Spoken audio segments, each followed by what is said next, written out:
What is love? What is God? What are you? What am I? What is life? What is anything? Well, could the answers all be in the questions? What were you and what were I before this experience? Could God be love? Why are we so afraid to talk about God? And then ironically, we demand for God's intervention when we are literally fearing for our lives and in tremendous amounts of pain, or when we feel alone or scared. So, should we be afraid to talk about love? Should we be afraid to talk about God? No. Do we get caught up in this world and forget that we're just passing through? Is the reality not that we are all going to end up in the same place, either dust or 6 feet under? So is it possible that there's something more to this? Is it possible that we're living in a Matrix type manifest kind of experience? Could this all just be some metaphysical, digital manifest type of experience to comprehend and understand what we are, what everything is? Well, why is there hatred?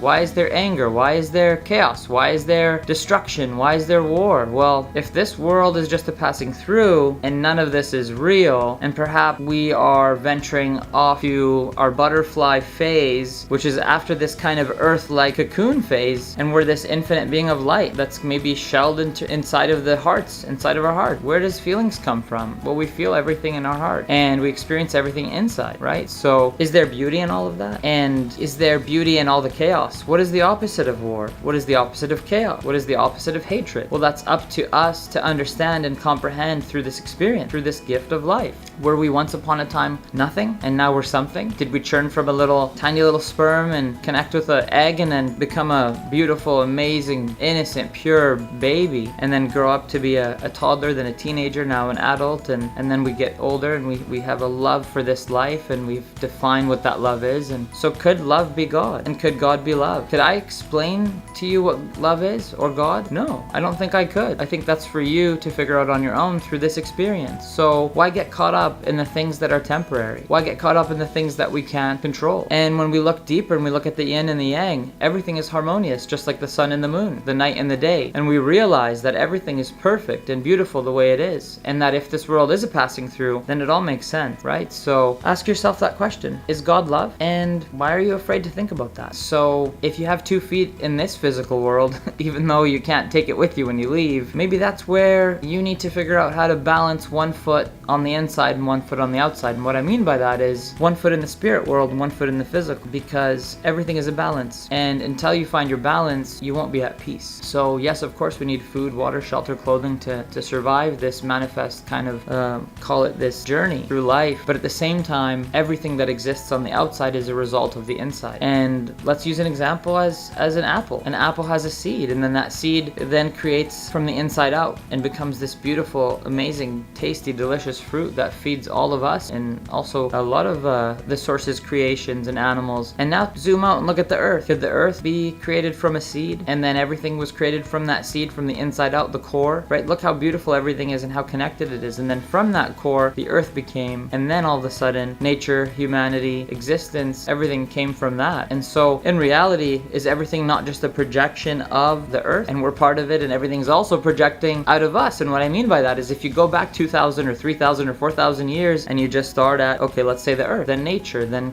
creation and animals, and then humans, and then now look at the world and the technology and everything that's manifested itself out of humanity, out of the creator, out of creation, and how beautiful that is. So ask yourself that question. Could God be love? And could love be God? And that's for you to answer and you to figure out on your own. But my challenge to you and what I ask you to do is to remember that you can't leave any of this behind. So next time when we get so worked up or caught in the pain or the chaos or the anger or the hatred or the sadness and everything that can be crippling to you and to us and to all beings, we get caught up in all these things, this little voice in our head that says you're not good enough, and this is shit, and this world sucks, and hate and be sad and be stuck in the pain and don't forgive. Well, that means we're attached to this world, which we can't keep, and that creates an imbalance, and that creates chaos inside of you, and you're stuck in that pain, and then you can't do anything with it because now you're stuck in that energy. So in reality, if you're passing through and you feel stuck in those moments, well, ask yourself, what is the opposite of this? What is the opposite of all of this pain? What is the opposite of all this hatred, of all this chaos? What is the opposite of everything? And if this world is just, let's say, blip, and all of a sudden you're this infinite, beautiful being of light, a butterfly. Just imagine, pretend, and then you realize, wow, everything's actually very majestic, and everything is perfect the way it is. So thank you so much for your time. Please like, share, and follow our messages, somethingforhumanity.com, the number 4. My name is Muhammad Mahdi. You can find me on Facebook, Richard Alouche, and username Rocket Alouche on YouTube. Thank you so much. I'd love to keep sharing, and alaikum assalam, and goodbye, and namaste. Thank you all.